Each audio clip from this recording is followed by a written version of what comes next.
David era un hombre ungido por Dios, un hombre el cual había sido apartado de entre sus hermanos, dice la Escritura, un hombre que hasta que Dios se le manifestó, nadie lo tenía en cuenta, no lo tenía en cuenta su padre, sus hermanos los medios también lo despreciaban, los hermanos estaban con el padre en los negocios, en las cosas, y David estaba cuidando las ovejas en el campo solo. Cuando vino Samuel a la casa de Isaí, Isaí ni tuvo en cuenta a David para llamarlo junto con sus hermanos, y ahí estaba David.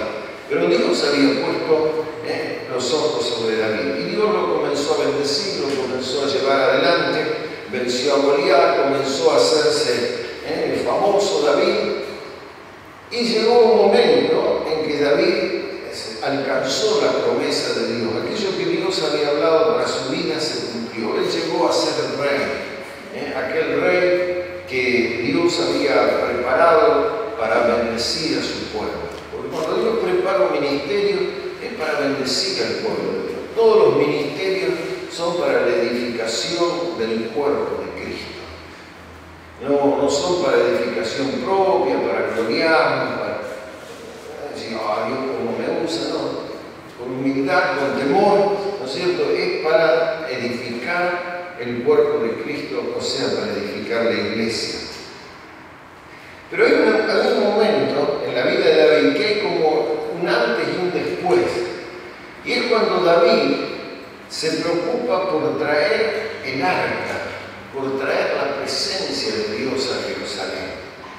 Él sabía que Dios lo había escogido, él sabía que Dios lo había fortalecido, que Dios le había dado la victoria sobre Goliat, le había dado victoria sobre sus enemigos, pero para afianzar su reino, para afianzar su vida, para afianzar al pueblo de Israel, él sabía que necesitaba una sola cosa. No era tener un ejército de 100.000 hombres, no era tener máquinas inventadas por ingenieros, como por ahí más adelante en el libro de los Reyes, creo que fue Josías que puso máquinas, armas inventadas por ingenieros, dice en la palabra.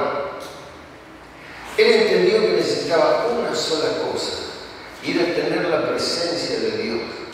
Y la presencia de Dios no estaba en medio de su pueblo, porque un tiempo atrás, durante la vida de Saúl, habían ido a pelear con los filisteos y habían llevado el arca en medio del pueblo, o sea, la habían sacado del lugar y la habían llevado en medio de todo el ejército, totalmente fuera de la enseñanza que habían recibido de Moisés.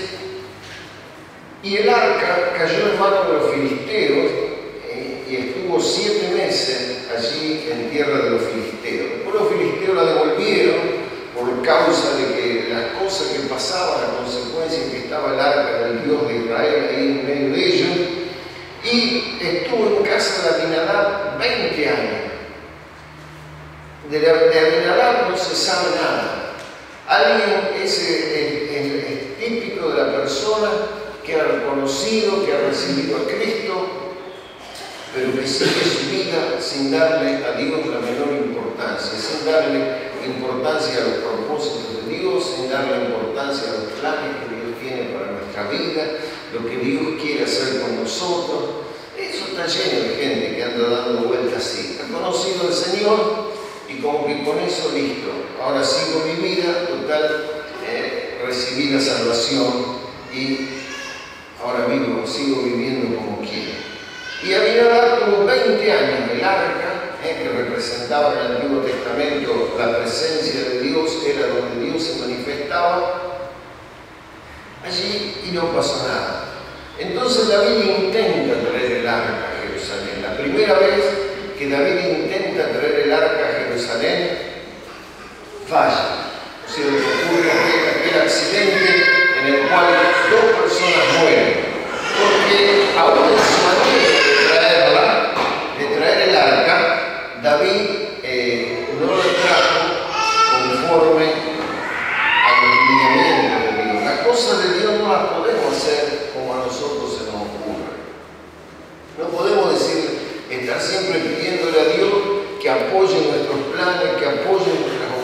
iglesia, si queremos la presencia de Dios, ¿no es cierto?, tiene que ser a la manera de Dios, nunca va a ser a la manera nuestra. El otro día escuchaba, a veces podemos hacer grandes cultos, porque por ahí se puede traer un predicador carismático, ¿no es cierto?, que entusiasme mucho más que a lo mejor de lo que yo puedo entusiasmar, un gran conjunto de música, hacer mucho ruido y entonces se haga un culto que la gente lo mire y dice que es tremendo. Pero no necesariamente por todo lo que se haga o que se haga va a estar la presencia de Dios. La presencia de Dios se manifiesta cuando nuestras vidas son cambiadas, cuando las vidas son transformadas. Cuando Dios empieza a mover en un lugar,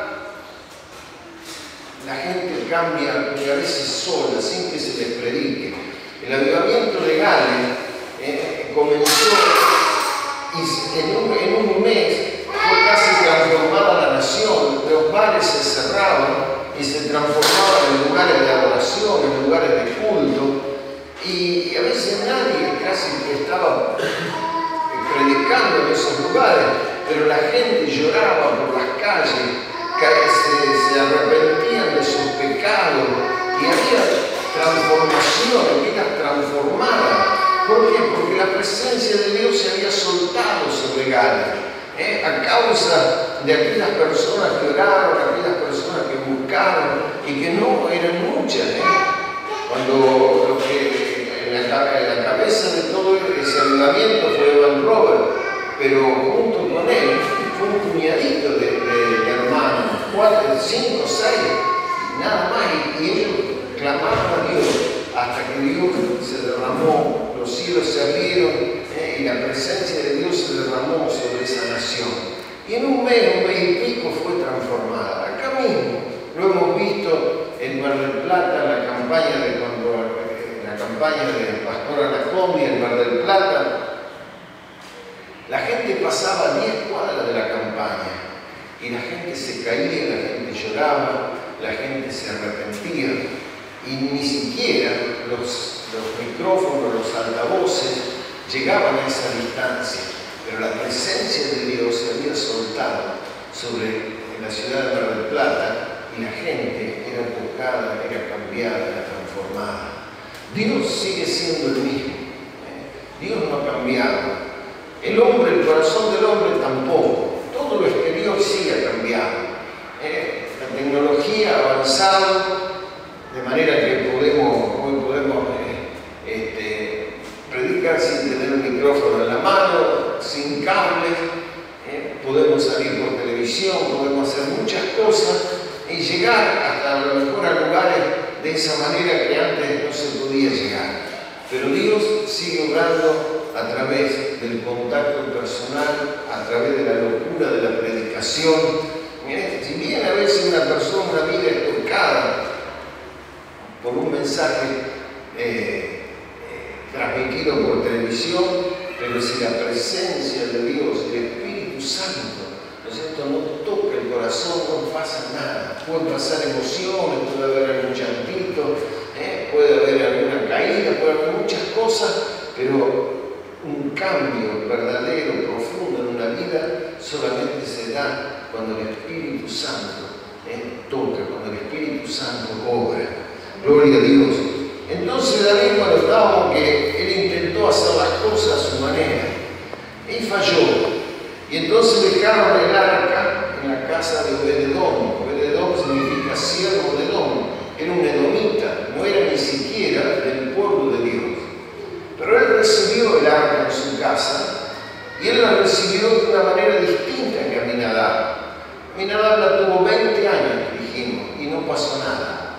Pero Obed-Edom la tuvo 3 meses y toda su casa fue bendecida. 3 meses que tuvo la presencia de Dios. Después lo vemos a Obed-Edom, a sus hijos, entrar aún en el ministerio, en el servicio del templo, cosa que estaba reservada exclusivamente para los levitas.